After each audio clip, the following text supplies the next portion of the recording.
Hello people, welcome to my first review of the first two episodes of the Ahsoka show that's just released on Disney Plus, released yesterday. Watched them both yesterday, and I just want to get straight into the review of the first two episodes. Now I was excited to watch this show because, well, it's about Ahsoka Tano, one of my favourite characters from the Clone Wars and probably in all of Star Wars. So of course I was excited to watch this. This was a must watch for me. And I'm happy to say that the first two episodes were good. I didn't find them great, and I will get into why. And they're mainly my personal fault why I didn't enjoy them as much. I'll explain later, but let's get into the stuff I did like first. For one, this feels like the first Disney Plus show, and probably the first Disney Star Wars thing to feel like classic Star Wars. You've got everything from like the George Lucas prequels era, and still some stuff from the original trilogy. You know, you got lightsabers, Jedi, Force users, a galactic threat, Sith, some of the witches, some of the stuff from Clone Wars is in this as well. There is some stuff from all parts of the Star Wars timeline, and it crumples together into a great little story. The stakes are high, everyone is getting an arc as it seems, mainly Ahsoka Tano, who looks like her and Sabine are going to try and rebuild a relationship together.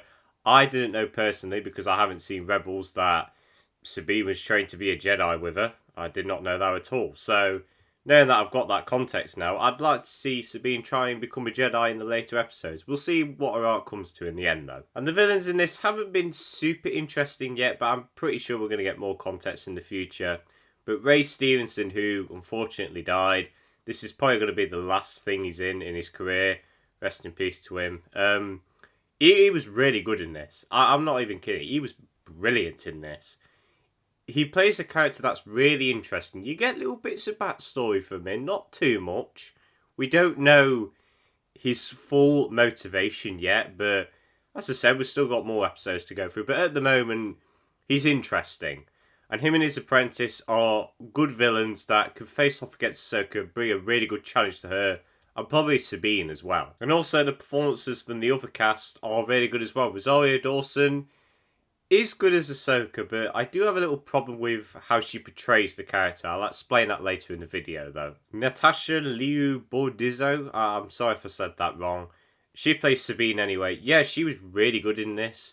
I've watched the first season of Rebels, and I'll be honest, she did a pretty good job at capturing her personality very well, so I think she did a really great job in this show so far. And Mary Elizabeth Winstead, who plays Hera, good in this as well. Good choice, actually. I'm glad to see that she's getting into more work recently. So yeah, performances, story is really strong at the moment. And also visually, this show looks really good. It looks expensive. It doesn't look mega cheap like Kenobi. The CGI looks really good. I didn't find any bad pieces of CGI, to be honest. Cinematography wise was actually brilliant. There are actually some really nice shots in this show so far.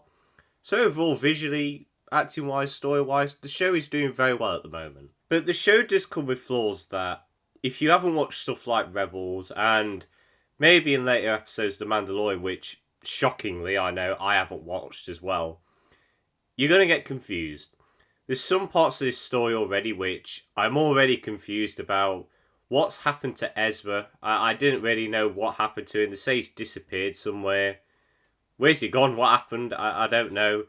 And also, since when did Sabine get trained to be a Jedi by Ahsoka? So there's just questions like that which I don't know. And the thing is, the show doesn't do anything really to catch you up to speed. Kind of just drops you straight in the deep end and goes forward with the story. So I'm kind of confused with a few parts of the story, to be honest. And also, this is just a small nitpick for me, but the way they characterize Ahsoka in the show is way different to what I'm used to. She acts more serious now, and you could say, oh, she's a lot older now, she's a lot more wiser. And yeah, cool, I'll gladly stick to that, but I thought she'd have a little bit of that charisma that she had when she was younger. Usually in like the earlier episodes, in fact the whole Clone Wars series, she's a little bit upbeat, and in this, she smiles a lot, but there's nothing like totally upbeat about her. She's very self-serious a lot. And for me, Rosario Dawson plays this version of Ahsoka good. just not the version of Ahsoka that I like a lot. So I don't really have a problem with her performance, and I can take it. Like, she's a watchable person. But I don't know. I'm just kind of missing that upbeat personality that she had in Clone Wars, if I'm being honest. So yeah, overall, Ahsoka is very strong at the moment. I do feel if you have watched Rebels and maybe some other stuff like Mandalorian, you'll love this show more than me, but I feel for someone like me who hasn't watched that stuff, you're going to be a little bit confused. So I feel like and if you haven't as well, you might have to watch like some of those recap videos on YouTube. I'm definitely going to watch a couple to catch me up to speed. And I feel once I get the information, I'll probably like this show a lot more. So overall, Ahsoka, pretty good at the moment. I'm going to give it a 7.5 out of 10 so far. So we're on a good track. I am concerned for the future because I know what these sort of shows are like. They start off very strong, the middle act kind of fumbles in the middle, and then the ending rushes it. And it's because they're trying to fit in a short film story into a show. And I'm worried that's what's going to happen with this show. But we shall see. We shall see. But guys, I hope you all enjoyed this review. Let me know what you thought of Ahsoka in the comments, episodes 1 and 2. What did you think of them? Did you like them? Did you hate it? Are you confused? Always love to hear your thoughts. But have a good day. See you later.